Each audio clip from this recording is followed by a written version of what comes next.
So for our project, we did a climbing gym, and for this presentation, I kind of just put a bunch of like steps to what I need to do to actually make a climbing gym. So this is just a bunch of steps and kind of like a cost breakdown of what steps I need to do to make it.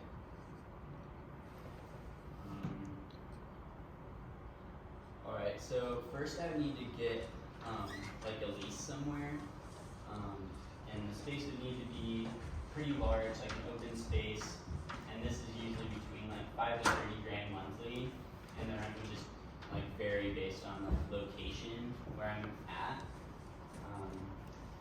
To the left is like this crazy place in New York that's like on a rooftop, and that would be a lot more expensive. And then to the right is the gym here in St. George, which is just like in a warehouse. So I feel like I would do something similar to that. And then after that, I would need to do like a renovation or build out of the place. So I'm thinking like if you find the right place, you don't need to spend that much on like building it out, but it's something you need to do. And then step 3 is like actually building the climbing wall. There's like a company called Vertical Solutions that's really good at like designing and installing climbing walls. So I would probably get in touch with them and have them come and build the walls. And then I would also need like utilities and insurance. Utilities are like 2 to 10 grand monthly, and that includes electricity, water, and heating. And then also insurance is important when you're doing a climbing gym. So. And then after that, I would need to find like staff, and that's like between 10 to 20 grand monthly. So we need to find like people in management to come manage, coaches, route setters, and then just a bunch of front desk people.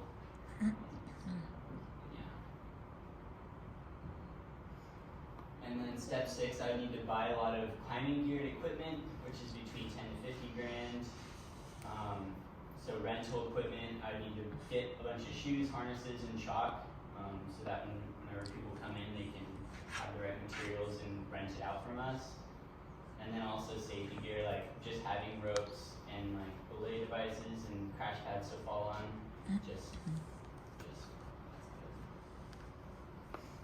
And then 7, it would be important to have good marketing and branding. These are like some brands that I think are good. I feel like initially the startup branding would be expensive, and then it would be like a little cheaper once the initial branding is like up and good. So. And then miscellaneous stuff like furniture, amenities, and like inventory, like if we wanted like a gift shop for people to buy stuff, and then like a gym if we want to buy like stuff for a gym. We just need to plan that out, and kind of that's what the miscellaneous is for. And then so the total estimated startup costs, I'm thinking probably low end would be better. It's like between 250 to 500 grand for like a smaller gym in a less expensive area, rather than like high end. It's like could be like $1 million plus in like a more expensive area. But I think I could do like a smaller gym and still have the quality be pretty high and have it be cheaper to build out. And then the ongoing operational costs, I think it'd probably be around 30 grand a month to like keep everything going. Maybe when I first started it could be higher, but just as long as the monthly revenue is higher than that, I think I should be good. But that's just the average climbing gym monthly revenue is between 20 to 70 grand. So yeah, that's it. Does anybody have any questions? Do you know how much insurance it costs for that? Yeah, so What would you say? insurance was 5 to 30 grand yearly. Oh, okay. Yeah. But yeah. What's gonna be different about your gym time at climbing gyms? So what's different is that I'm just really passionate about climbing, so I think I would do a good job at finding the right people to run a gym and having it be like a successful place for like people who are like just beginning in climbing and people who are also experienced. I've just been working at a gym for like since I was 15, so I think I just have like experience in the industry. I think that would like separate like quality, but for the most part, it's like kind of the same thing as just like a climbing gym.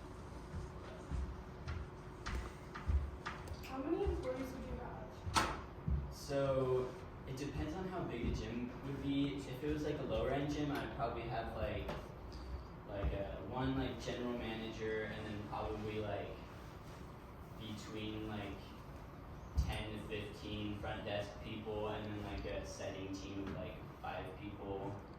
So it'd probably be like around 20 employees, I think. But it would like vary. Yeah. How would you advertise like your gym? I think I would just go out to a bunch of like events at first, like go to college campuses, set up a booth, like go to like markets, set up a booth, and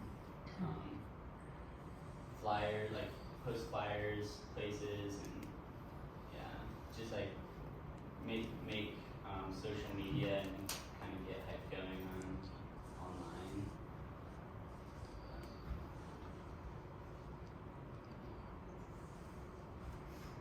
And then I saw that you have two pictures. You have one that was an outside gym, and then inside you said you were leaning more for towards the inside gym. Yeah, I'd probably just get like a warehouse somewhere and do it inside. I feel like the left one was just like an example of what would be really expensive. Yeah. That makes sense. Yeah. Yeah. So do you know kind of where you want to do it? Are you thinking like St. George or like somewhere else? Yeah, I mean, I think for like the purpose of the project, like probably just somewhere close to here. I haven't like done research on like what like area would be like the most efficient for like, oh, there's not a climbing gym here, like might as well go build one. But yeah, there is only one here, so like I feel like with St. George expanding, most cities have multiple climbing gyms, so it'd be good to have another one here.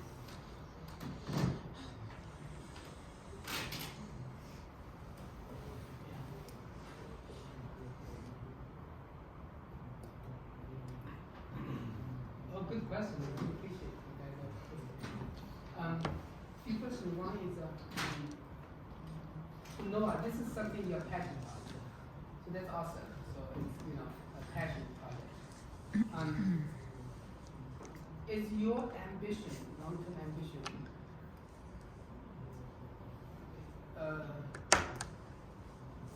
just do something you love and, make a contribution and also make a living, or you want to make a profitable business, make good money, have financial freedom? I would like rather have a gym that's like really cool and that like giving back to the community and not making as much, rather than like having like maybe not as good a gym with like a not very good community and I'd be making more. So First of all, you probably want to start with something, the softer business, because the harder business, right? The facilities, all of these things requires investment, and when you're starting, you probably don't need it to. So I think this is more like, since you love this so much, I would start with a low cost or almost zero cost business as a training and development business. It's just a you, basically. And then you create a website and create some schedule, and then you can use other people's facility. I will be in contact with Jim every Saturday morning from 9 to 12. Okay, and then I'll be at the whatever there was a gym outdoor, right? Not gym, the climbing area, the hiking trail. Every Sunday from 1 o'clock to 5 o'clock. Okay, like start to do business like that. And if I'm someone who are interested in St. George to find a climbing place where I can get the coaching as well as a group, a big friends, a community. I search, I found you, and the key is I needed the schedule and go. And then you also create a register page. People say, okay, you register for